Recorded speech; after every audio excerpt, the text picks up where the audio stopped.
Hey everybody, Pete A. Turner, executive producer and host of your Break It Down show, coming at you with another Hall of Famer today. Yesterday was Andrew Bernstein. Thank you for listening to that show. Today, it's a guy named Paul Stewart, Stewy, who had a dream of becoming an NHL player and was tough enough for sure. Scored a couple goals along the way and couldn't start on his college team, but found his way to the NHL on the Nordiques. And 2 games later, he was done. He did score, or 21 days later, he actually played for 21 games, scored 2 goals. But that wasn't the end of the story. He got into the refereeing side of the game. And as a tough guy that went out and patrolled as a hockey player, he was a great referee. So much so that he's one of the most used referees ever, and is in the U.S. Hockey Hall of Fame. And it comes from a legendary family. His dad once kicked his grandpa once kicked Jackie Robinson out of a baseball game as an umpire.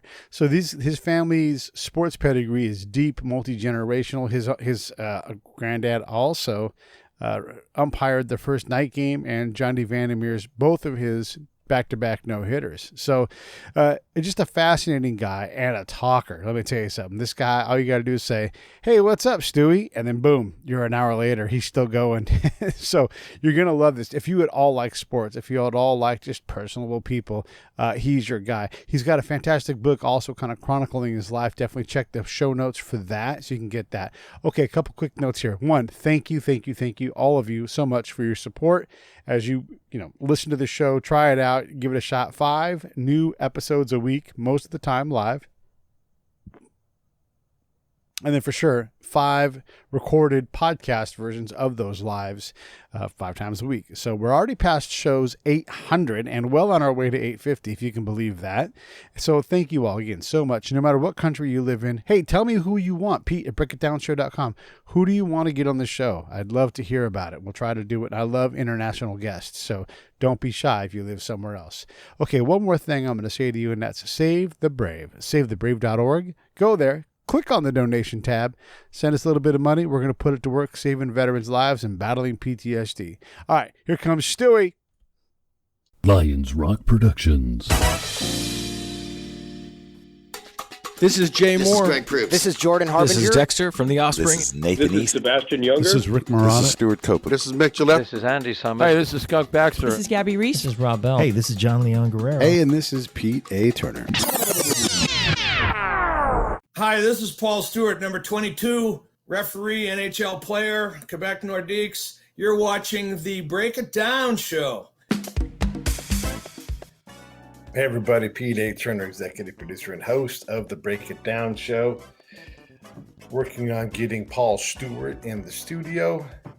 Looks like he's trying to log in now, so hopefully he'll be here in a moment. But it's always funny. You try to schedule things, and as much as you try to schedule things, COVID just will not comply with schedules. I guess the main thing here is to tell you that the Break It Down show is always putting out 5 shows a week, at least in podcast form. And also there are the individual live episodes. So you can log in on our YouTube pages, either John's or mine.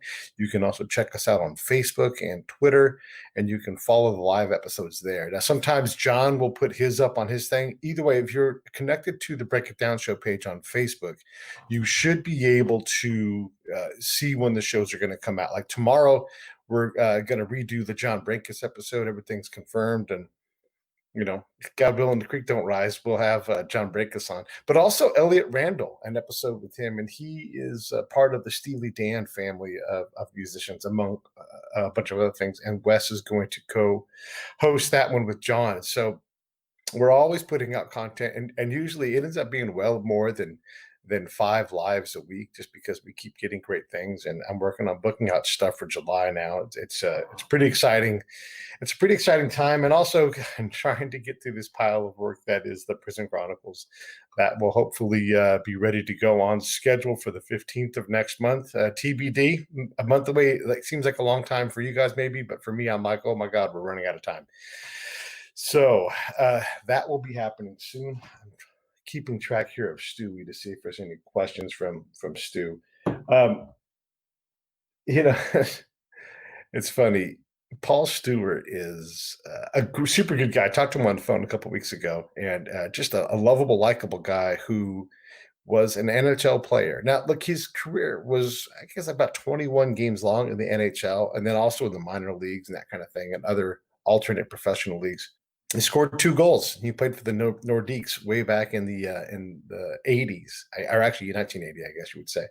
So, his career as a player was successful enough to reach the pinnacle of all the leagues, but not long lasting because, hockey's hockey and it's a tough game. But then he came back to NHL as a referee, and he refed for, over 1,000 games. So he had a secondary career, and ultimately that got him into the U.S. Hockey Hall of Fame. And that's when you think about that, like, you get to make it to the dream job. I got to get to the NHL as a kid. You do, but it's just not meant to be. You're there for basically a cup of coffee.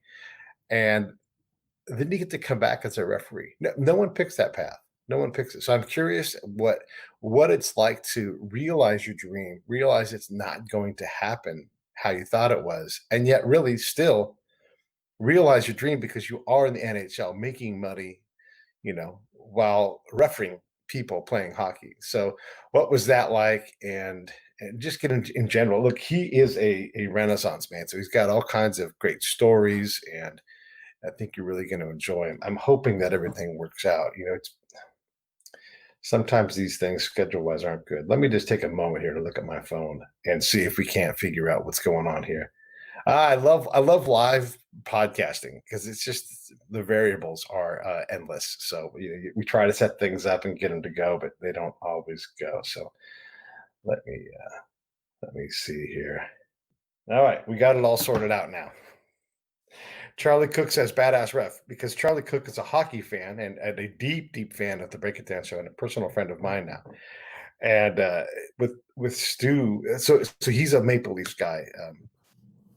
Hey, there's Stewy right there. There he is. There you go. The mystery of technology. Yeah, man, I hear you. No one's mad about this. We got time. I was just telling you. So Charlie Cook's comment is on the screen. It says badass ref. And we were talking about your history, as a Hall of Fame NHL, U.S. Hall of Fame, NHL player / referee, mostly a referee. And just a remarkable thing. And I guess the thing that I would want to kick this whole thing off with is if I was to tell the young you, hey, you're going to realize your dream, you're going to play professional hockey, and not just in other leagues, but in the NHL. But your real dream is going to be in the NHL doing something else. What would you tell that kid? Like, what is that 18-year-old hard-headed, bare knuckles guy who probably didn't want to wear a helmet when he plays hockey? What does that guy say to that, like, referee, that kind of thing?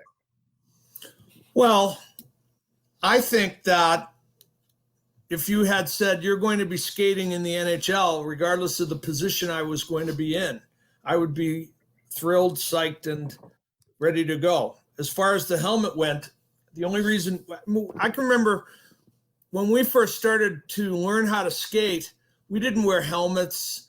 We wore, woolen mittens, and I had my sister's 2 large white with skate tips, with the tips on the skates.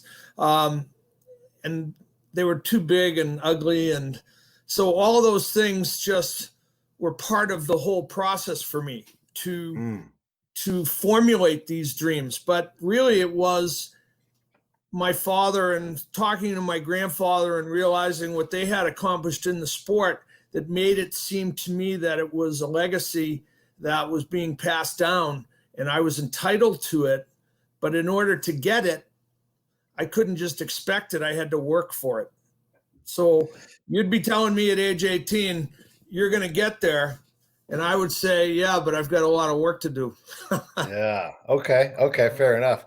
When you're that kid who's looking out, and you're going up, when did your game find its limit? Like, when did you go, this is, I can see that I'm going to go farther, but it's only so far. Because at some point that happens where you realize I can make it, or I've made it, but talk about that part of it, the playing aspect of it. Well, the aspect after the first game I played in Binghamton, after I had left the University of Pennsylvania during the oil embargo in the winter, December of 75, and the school was shut down, the varsity hockey coach wasn't going to play me. And he told me point blank. So with that said, I found, according to Bob Kelly, the Hound, number 9 for the Flyers, the worst team in the worst league, and got a tryout.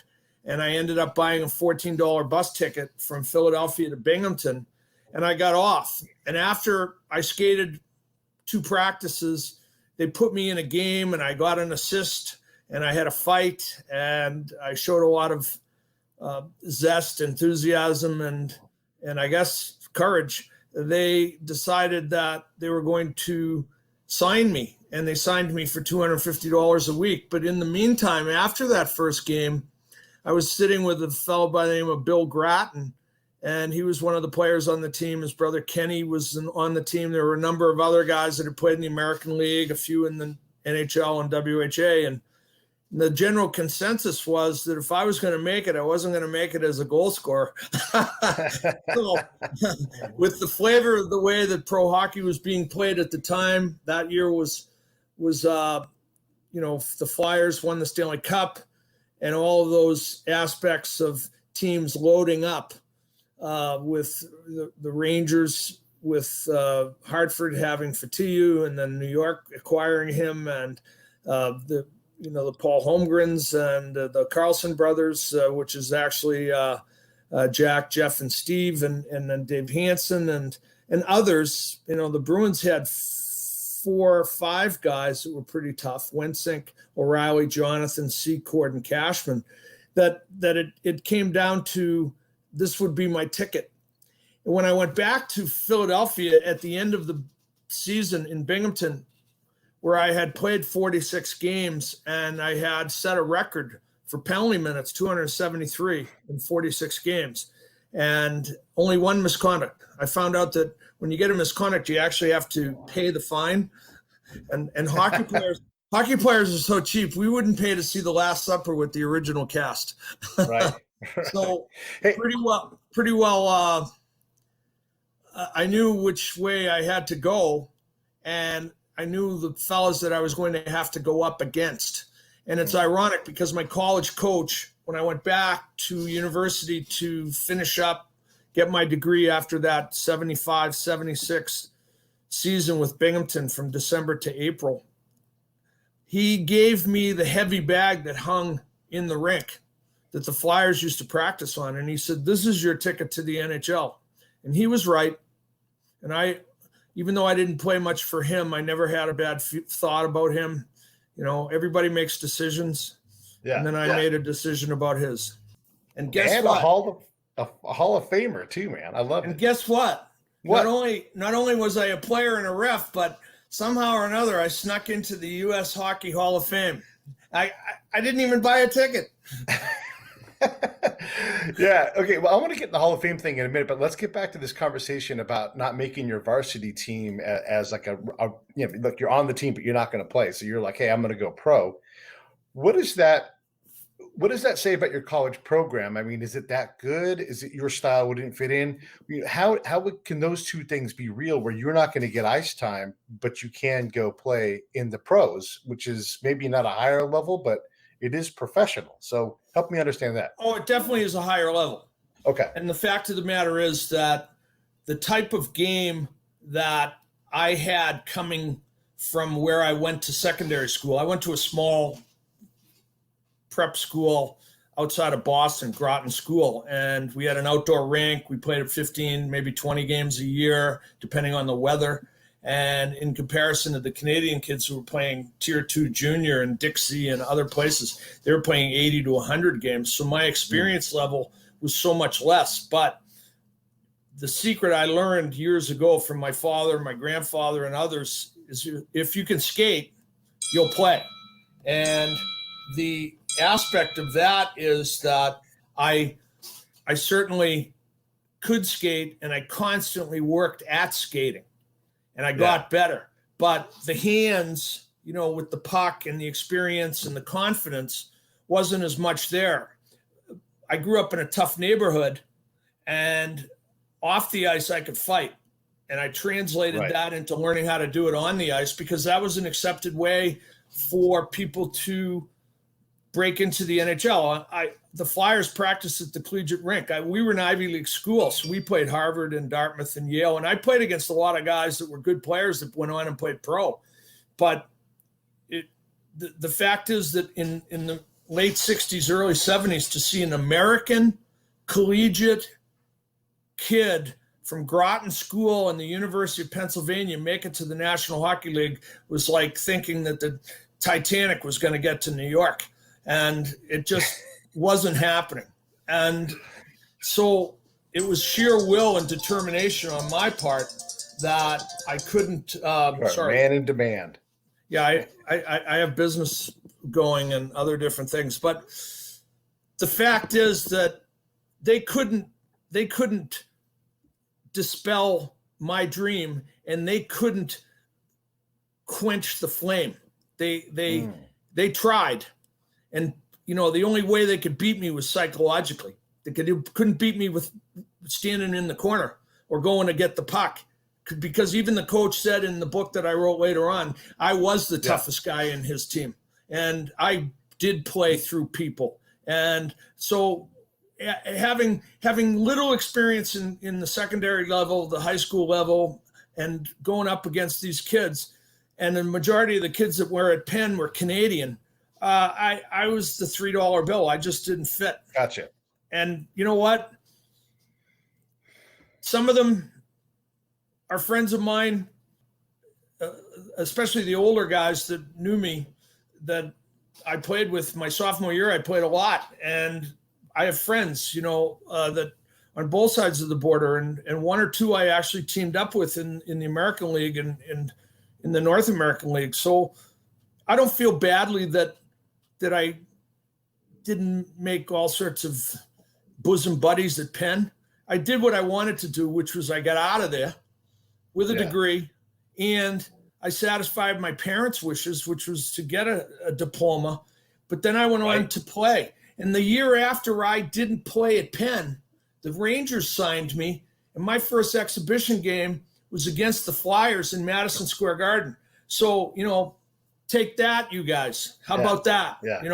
Suck on that. And I didn't go back to the Penn campus for 40 years. I went back a couple years ago with my teammate, John Harwood, Speaker of the House in the state of Rhode Island, a tough kid from Pawtucket, good kid, smart.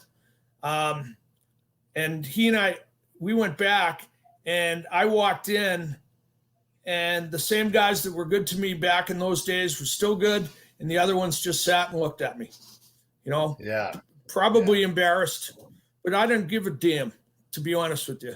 I really didn't care what they thought. I made it, and a lot of them didn't think I would. You know what? I made it. Did your coach do you a favor, at least in terms of spurring you to get the hell out of there and go get on a bus and however long that bus ride was? I mean, $14 worth of bus time is a long time. Did he do you a favor by selling you short a little bit? Well, I don't think it necessarily was viewed as a favor at the time. Yeah, for sure. Because I was hurt, and I was young. But I think the honesty of it was that, he didn't, give me any pie in the sky, or maybe this and maybe that. He just said, you're not going to play. And then I had to make a decision about his decision. And I had to deep down in my heart say, are you going to show yourself or not? And you know what? I went. And the fact is that it's the same thing with people that right after Pearl Harbor, they went down and signed up because they had the guts and they had the dedication. And I had that, certainly, I think, in my heart, that I was not going to give up on my own dream, and I wasn't going to allow others to take it away from me. And as far as I see the comment about paying your own fine, most teams would pay your fine unless it was for talking, yapping. They wouldn't pay for yapping.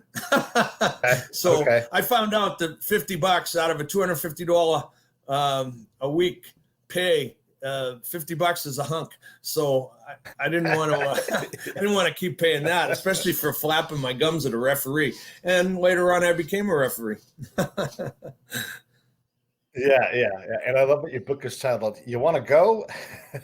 Well, it has Hey, so that has a lot of meanings. Yeah. And for those who are looking online, that Amazon link gets you to Stu's book, and it'll let you buy it. Also, and that gives us a couple of bucks if you buy it as well too. We all share the profits if you buy through that link. So I want to go back to that grit, though. I mean, look, it's one thing to say, I'll be damned if I'm going to be damned by this, but you get that from somewhere, and then there's likely some kind of conversation you have with someone, and then either they challenge you, they give you advice. They're like, you're not a man if you don't, or whatever. You don't got a hair in your ass if you don't do this. But someone in your head is counseling you in some way. So talk about where that grit developed from, and talk about that conversation you had with whoever it was that makes this thing a reality. Because people typically don't just tear off in the middle of the night to the Greyhound station and buy a $14 bus ticket and go for it. There's some thought in that. Well, I was fortunate to have a father that was involved in sports, but also was involved in development of young people. He was a coach for 37 years at Boston English High. He only missed 10 days of school in all those years. He coached football, hockey, and baseball. He ended up being the Mr. Chips of that school. He ended up his last year as the headmaster, principal of the school. And primarily when things were rocky, I would call him at all hours of the night, and he would say to me, you can skate as well as that guy. You're as big as that guy. You're as tough as that guy. And he would look at different players, even in the National League, because he was familiar with the National League. His father, my grandfather, was a referee in the NHL, the first American to referee in the NHL back in the 20s and 30s and 40s.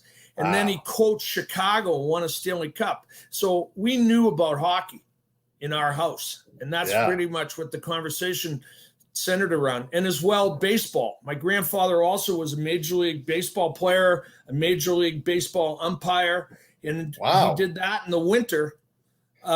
He did that hockey in the winter. In the summer, he did baseball. He did 22 years in the National League. He did 4 World Series, 4 All-Star games. He did that. He was the crew chief at the Bobby Thompson shot heard around the world. What? Wow, that's crazy. He started at the plate on game 1. Game 2 went to first, and game 3 he was at second base. And you can see him when Thompson hits, he's twirling his arm, meaning the ball's out. Yeah. He umpired Johnny Vandermeer's back-to-back no-hitters. That's saying something. He was the first guy to throw Jackie Robinson out of a game. Wait, hold on a second. Seriously. That means he also umpired the first night game, or the first game broadcast. My grandfather umpired the first night game.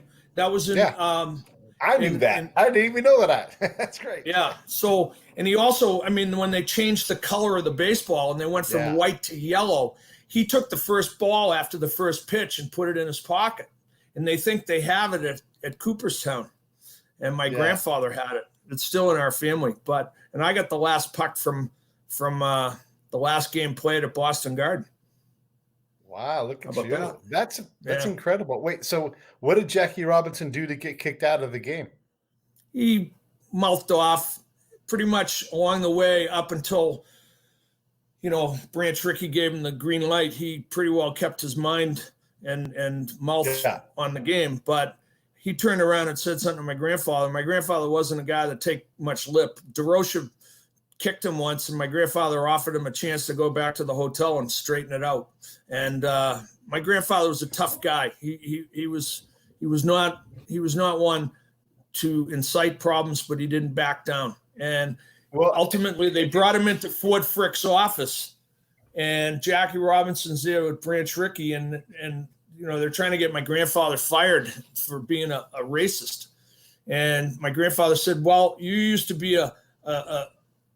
an officer in the military." He said, I was the first guy to sign professional baseball, to leave baseball and go into the military in World War I. You were in World War II. On your word as an officer and a gentleman, what did you say to me? And he repeated it. My grandfather turned and said to Ford Frick, I don't care what color he is. Nobody talks to me like that. Yeah. And he swore at him. My grandfather wasn't a guy that was like that. He was tough, but he held his composure, and he umpired over 2,500 baseball games. He umpired 714 games in the NHL. He did 5 Stanley Cup finals. He did the longest game ever played in the NHL. He did the only game ever forfeited in the NHL. So when we sit around the table or I call home from Penn and I'm not, achieving or getting to play, my father said to me, you come from better stock. You're a tough kid. You show them how tough you are. And I never quit. And I went and learned how to be a better fighter, and I learned how to skate. And the team they'd have their practice from 4 to 6, and I'd be driving the Zamboni and cleaning the rink and cleaning the toilets and I didn't even practice. And you know what I did? When the lights were off, I went out and skated. Mm-hmm. And that's how I got to the NHL. People can say whatever they want to say about me. He was a goon, I'm a goon with an Ivy League degree. My classmate at Groton's a Rhodes Scholar. Yeah. My other classmate is the Dalai Lama's representative in New York. So I come from a pretty good stock and trade. My father had a degree from Notre Dame, from Boston University, and from UMass. So, and he went to Groton, he went to Lawrence Academy and Notre Dame, and he started the hockey program at Notre Dame when my grandfather was coaching the Hawks. So the fact is that I had a legacy, and I didn't feel entitled, but I felt that I had a stake in the game, that I wasn't going to give up or surrender just because somebody said I wasn't good enough. And you know what? Face facts. In the 70s, almost all the tough guys in the NHL were American. Chris Nilan in Montreal, Kurt Walker in Toronto, Holmgren in Philly, Carlson in Minnesota, me in Quebec. Go from there. Looked up Fatiou in New York. And you know what? So, talk is cheap. Bring it on. We'll see you in the corner. You want a piece of me? Help yourself. And you know what? You beat me one, coming back. And I had no fear. Let me go back to your grandpa for a minute, because I don't want to go past this, but to call out Leo DeRocher, he was known for going under the stands and getting into fights as a manager. Even he didn't care. So to make that call out, that's not just empty words, because your grandpa for sure knows that. I mean, if I know that about my Leo grandfather was 5'6", 185 pounds, and Jackie Crane and Eddie Crane, who played on the 57 U.S. national team, and Jackie was the captain of the U.S. Olympic team in 60, said about my grandfather, he had legs on him like fire plugs. And he had arms on him like steel. My great-grandfather was a blacksmith, pounding metal. And I'm going to tell you right now, and I'm a big guy, and I used to train just so I could grab a guy and move him wherever I wanted to put him. In the summers, I used to work pushing 300-pound bars of ice into a crusher for the crushed and the cubed and all that stuff, and then, and taking the tongs and flipping the – I got strong and tough, and I used to box. I was 12, 13. And then later on, I sparred with Aaron Pryor, and I sparred with Marvin Hagler, and I sparred with anybody the Petronellis put in the ring, and Vinnie Marino was a middleweight, and I would fight those guys, and they were much better than me, but I had no fear of them, because they get hit me once or twice. I was going to hit them once too, and I learned the confidence I needed.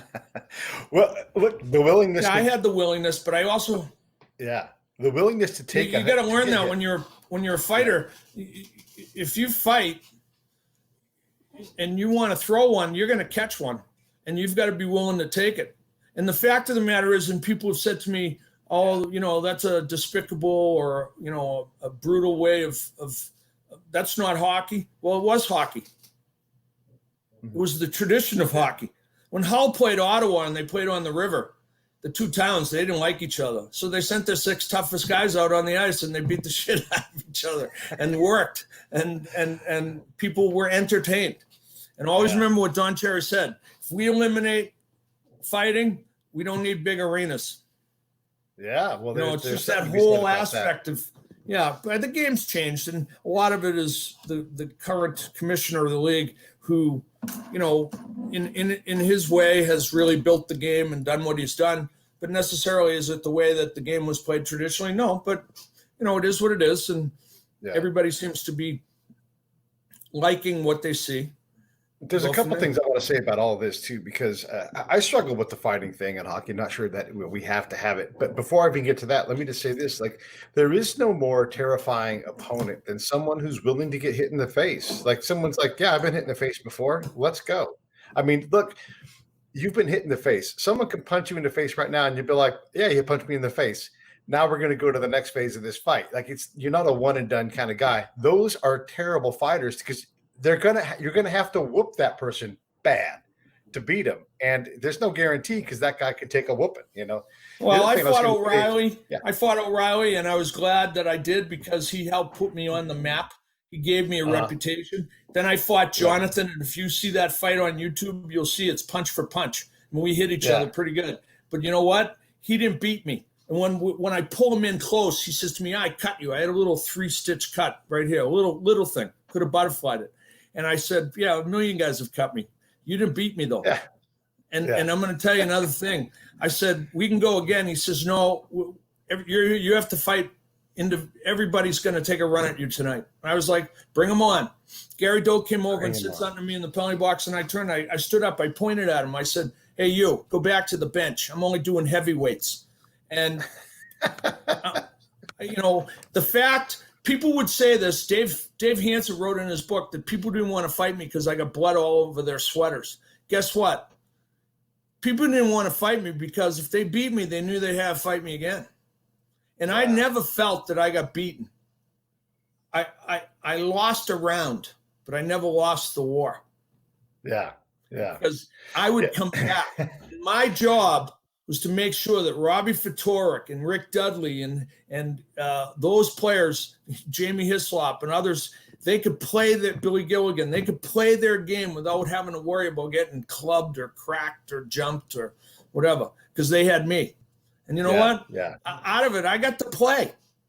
Yeah. And I didn't get to play as much as I wanted, but hey, listen, as I started to say back a while ago, you can mock me all you want and say about me, "Oh, he's a goon, he's an idiot, he's this, he's that." I played in the National Hockey League. And when I walk into a room, Phil Esposito, who got 1,000 goals, and Gretzky, who got 1,000 goals, and Gordie Howe, God rest his soul, and others, they would say, "Hey, Paul, how are you?" And I got that respect. Yeah. But the fact is, they respected me because I gave them an honest effort. I never gooned anybody. I took on the tough guys. I never fought a guy that wasn't a tough guy. That's me. You also scored 2 goals. I mean, in NHL. So it's not a lot, but if you score a goal every 10 games that you play, and you have a long career, you've scored a load of goals. I mean, that's just a fact, But I would go like, I scored that on March 23rd, 1980 in Vancouver. And I just saw it on replay. Someone had found it, the clip, and I had never seen it. I grabbed a pass from Tardif, and I went to move, and the puck actually slithered off my stick, went underneath Bromley, and you could read NHL as it went across the line. But it went in, and I have the puck. And I also have another puck. I have a puck from the first game I ever refereed in the NHL. Montreal at Boston, March 26, 1986. So I have those 2 pucks on a plaque. And you know what? No one else has that. Yeah. No one in the world has that. I do. And the fact is, people can say whatever they want. But I don't have to stand there. Did you ever get robbed of a goal? Like I did it. When you were playing? Is there a missing third goal that might have gone in except for some weird circumstance? Hey, this is Pete A. Turner from Lions Rock Productions. We create podcasts around here. And if you, your brand, or your company want to figure out how to do a podcast, just talk to me. I'll give you the advice on the right gear, the best plan, and show you how to take a podcast that makes sense for you, that's sustainable, that's scalable, and fun. Hit me up at pete@breakitdownshow.com. Let me help. I want to hear about it. Is there a missing third goal that might have gone in except for some weird circumstance? I scored another one against Chico Resch. I always tell him that he had a full head of hair till he found out I scored, and then he went bald as a cue. But I can't recall that I had a number of goals or tips or anything along that line. But the fact is that there were games, I dressed in more games than 21 played. That's the thing. Right. People don't realize that. I was there, and I would go to St. Louis or Chicago, and I would sit on the bench and never play. Right. And if you didn't get on the ice, you didn't get a game played. Gotcha. So I was there for 50, 60 games, and I only got 21 played. We would So go really, to Edmonton. And you were there basically for a full season. Did you get injured at all or no? No, they sent me down to Cincinnati for a while, and then I came back up. And then they sent me back down, and then they brought me up, and then I went to Birmingham, and I moved around hopscotch a little bit. But primarily, what it came down to was that I just didn't play, and it's kind of too bad. It's the only regret I have with Jacques Demers is that he didn't play me regularly. O'Reilly got with Don Cherry and Bep Gwynlyn, and they played him, and he got better and better because he was a terrible skater, and then he got better. He worked at it. Well, I worked at it too.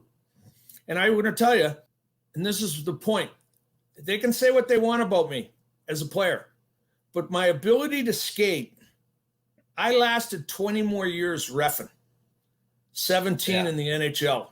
And you know what? When I worked in the minors, I didn't work 80 games. I worked 150 games every night and traveling from Moose Jaw to Saskatoon to Lethbridge and all those junior stops out west, and then north into Ontario and going to Sudbury and all those places along the way, and then working the American League and going to Sherbrooke and Moncton and Halifax and Sydney, and I went everywhere. Anywhere they went, I went, and I went without bitterness, and I was just there to do my job and learn my trade. John McCauley, God rest his soul, and I just talked to Scotty Morrison, who was the head referee in chief, and they believed in me. That's why, I pissed a lot of people off. I went from 1983 starting refereeing to 1986 working the National League. I had like maybe 200 games in the minors, another 150 in the juniors. Not a lot of experience, but as they said to the doubters, the doubting Thomases, Paul Stewart, he had the bloodlines. Yeah. I had the experience hanging around. Plus, I played pro, so I knew what guys were thinking, and I could see, and I was a student of the game. And you know what? I was going to ask that. You don't get into panic rotten unless you have a bit of a brain. Yeah, I mean, come on. Yeah, I was going to ask about that, but before we get too far past it, in terms of if you are going to be an enforcer, and let's say you have a longer career, how much of your time is dedicated to the fighting aspect of the game? You have to put time into that. No one needs you, shooting goals, at a high rate. They need you knocking people down and making them respect the fact that you're on the bench. So how much of your time would be dedicated, over the course of a 10-year career to developing your ability to punch someone in the mouth? Well, I had to work twice as hard to get half as much ice time. Yeah. And basically it came down to, I had to, everything that you see in the Rocky with the jump in the rope and hitting the bag and the speed bag and doing the push-ups and